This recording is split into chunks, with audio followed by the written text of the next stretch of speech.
Hello guys and welcome to the new episode of Football and F1 Show. Um, Obviously I've had a couple of days break because I had to travel etc. So let's get started. We're going to talk about transfers first and then we're going to talk about Formula 1 qualifying. Let's start with the transfers first. Thomas Müller signs for Vancouver Whitecaps at MLS. Obviously Thomas Müller has had a great career by Munich, been there for I think 25 years, something like that. And when players get older, they go to leagues like MLS, Saudi Pro League, or even the players who are at their peak sometimes can go to Saudi Pro League, but usually the older players go to the MLS. And Thomas Müller is not an exception of that. So I wish him all the best at MLS. Manchester City re-signed goalkeeper James Trafford from Burnley. He used to play for City, but obviously has an academy, and he signed for Burnley. But now City have signed him back again. It's a very good signing. I said before they needed a new goalkeeper, and they got one. He's a very good goalkeeper, James Trafford. He can not only he's a good distribution, he can make good saves as well. So he's a type of Guardiola goalkeeper that Guardiola likes, because Guardiola likes goalkeepers who are good on the ball, and James Trafford is good on the ball. So yeah, I think it's a very good sign for City, and yeah, I think they've strengthened and nullified all their strengths. All their weaknesses they had last season. Signing all these players this transfer window and last January transfer window. I just the only thing that in my opinion they need maybe is the right back, because Matheus Nunes, he's done well at right back most of the time, but he's not. Is he gonna play like right back for most of the season? Ricky Lewis is not. He's not consistent enough as well. He's okay, but he's not consistent enough. So I think maybe City need to sign one more player, which is a right back, and we'll see, find out. Newcastle, finally someone has accepted Newcastle, which is Aaron Ramsdale, as he signed for Newcastle United as a new goalkeeper. Obviously Newcastle have had a difficult transfer window, trying to sign Mbuemo, rejected them, trying to sign James Trafford, rejected them, trying to sign a couple of players, rejected them, Etiquette, rejected them, João Pedro, rejected them. So, and they ended up signing Anthony Elanga and Aaron Ramsdale. I don't know why they signed Aaron Ramsdale. Probably maybe because one of the goalkeepers, Nick Pope or Dubravka will leave. But except that, have they really strengthened in the areas they need to strengthen? They signed Anthony Elanga, who's a good player, but is he going to take Newcastle to the next level?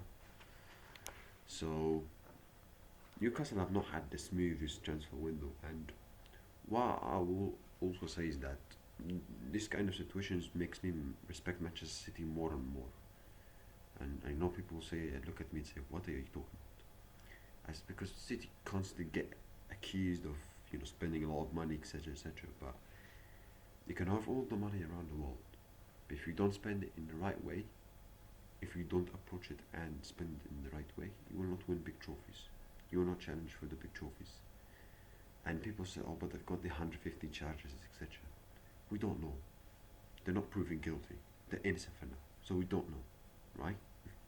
People are insisting that they are, that they've got these 150 charges and it's guilty. They're insisting. So, well, they're not lawyers. So we don't know. We don't know. They're innocent or proven guilty. We don't know. We don't know if they're guilty or not. But this makes me Manchester City respect more. Is that yes, you can have all the money around the world, but if you want, you have to approach it in the right way and spend it in the right way. And that's what Manchester City have constantly done, and that's what Newcastle haven't done in this transfer window. They have all this money around the world, but they haven't approached it in the right way. They went too aggressive, in my opinion. So yeah. Also, Chelsea are going to sign a new defender, Joral Hato, a new defender from Ajax. I said before, Chelsea Going forward in the midfield, they're very, very good, but they just need to fix the defensively and the goalkeeper if they want to challenge, give them a better chance to challenge for the title. And I don't know much about Gerald Hato, to be honest with you, but there must be a reason why they signed him. So they must have looked at him and say, "Oh, he's good." I don't know him, so I'm not going to pretend that I know him, and I know he's very good. But yeah, it's an important signing for Chelsea, especially. Um, they need a new defender and they need a goalkeeper, and they signed a new one, and I think they need to sign a goalkeeper as well, because Sanchez, I don't think he's good enough. So yeah, and maybe a right back as well. Maybe a right back as well. Left back, I don't think they have problems with it. I think Cucurella is a very good left back, but maybe a right back and more importantly the goalkeeper. Tottenham are going to sign a new midfielder, João Palhinha.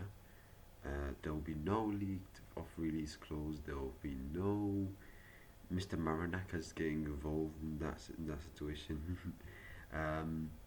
this time, because they should have signed Gibbs White, but obviously with the whole saga, the release clause, etc., and the crazy whole thing happened, it has still collapsed. But it's a very good sign for Tottenham, because Palhinha is a very good midfielder, quality midfielder, work ethic midfielder, hard working midfielder, quality midfielder, and can defend, can attack. He was fantastic for Fulham. Bayern, maybe he hasn't had many chances, but he's a very good midfielder, and he's for sure he will improve Tottenham a lot. So yeah, it's a good signing for Tottenham in my opinion.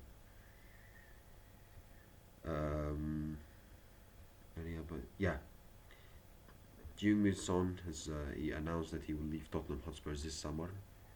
He leaves the club as a legend, of course, of bringing home their first trophy in years.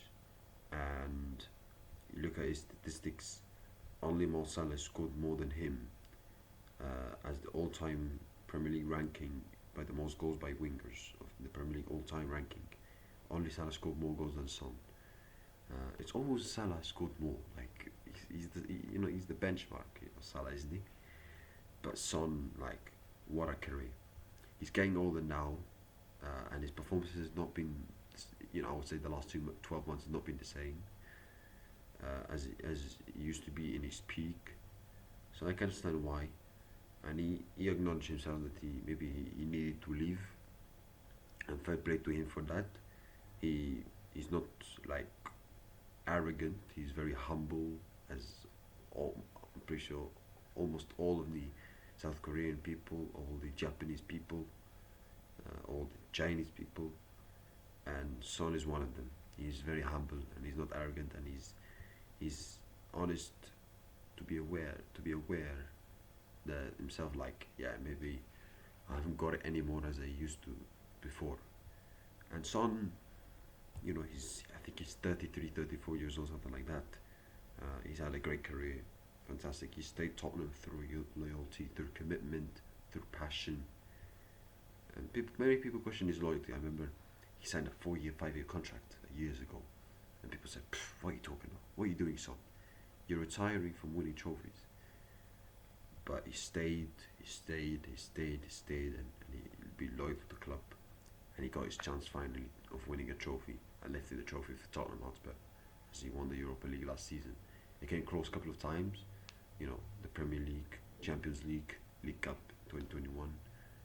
But now he finally won the trophy, and he completed the whole puzzle, which he said that he wanted to do, which is finish the puzzle so that he leaves Tottenham in the best possible way, and he leaves as a legend as well. So fantastic player, Son. For sure, one of the Premier League greats in my opinion. Yeah, maybe he didn't win the Premier League, but in terms of goals, in terms of contribution to Tottenham, in terms of how well he's done in the league, I think he's for sure he's up there with the best wingers of all time. Yeah, maybe he's not better than Salah, maybe better than Cristiano Ronaldo, but he's for sure in the top 10. So fantastic player, Son, and for sure he'll be remembered. and a quality player, and a very good humble human being as well, very humble. So yeah, um, and that's it. And yeah, finally the Alexander Isak saga. Newcastle rejected 100 million plus official bid from Liverpool, the first bid, and it was also reported from ESPN that Liverpool are not currently planning to submit a second offer for Alexander Isak after Newcastle rejected the deal. A source said the nature of Newcastle's rejection was such that Liverpool feel presenting a second bid at this juncture would be pointless, and also confirmed that Alexander Isak is landed back in Newcastle because obviously days ago it was confirmed that he was training alone in Sociedad, and he was training alone, not training with the group. And now he's landed back at Newcastle, and for sure, I think he will most likely start to train again with Newcastle, the Newcastle group. And yeah, I mean, he's been wanting to go Liverpool. He's been wanting to go to Liverpool, but I think maybe Newcastle want to, let's say, find a new replacement for Isak before he goes, because if they don't find a replacement, then I don't think they would sell Isak. They've been trying to sign Sesko from Leipzig, and I think if Newcastle signs Sesko, I think they will be happy to sell Isak to Liverpool. But if they don't get Sesko, then I understand their need and their power, everything they can to try to keep Isak in Newcastle. So I can understand, because let's not forget, Newcastle have not had a great transfer window. Let's not forget that, so they will try everything they can to keep their best players. So I understand Newcastle, but I also at the same time, if the player wants to leave, you should let him go. In my opinion, if the player wants to leave, because Isaac wants to leave, he clearly wants to go to Liverpool. You clearly see he's not turning up for the preseason tour of Newcastle. You clearly see he's not turning up to training. And I think if a player wants to leave, you should let him go, because yeah, he's coming back to Newcastle, but is he gonna train and play in the same professional way as he used to before? Most likely not. That's how I see it. I think if he's a player that he wants to leave, I think you should let him go. But at the same time, I also understand Newcastle's power to try to keep him, because they've not had a good transfer window. And so yeah, I think but yeah, this whole saga has been quite crazy. Um, I think I understand why Liverpool don't want to bid for a second bid, because they bid it like for 120 million or something like that. So if they're gonna spend for 150 million, that would be too much. Because listen, Isak is a fantastic player, but 150 million for him is a bit, yeah, too much. But that's the modern world we're living nowadays. So I feel like I understand why Liverpool don't want to.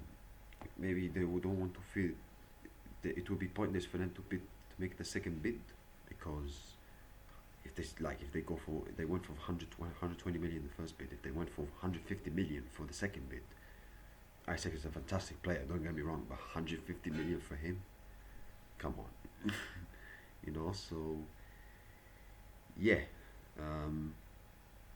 but let's see. I think Liverpool still try to sign him. They should still try to talk to him.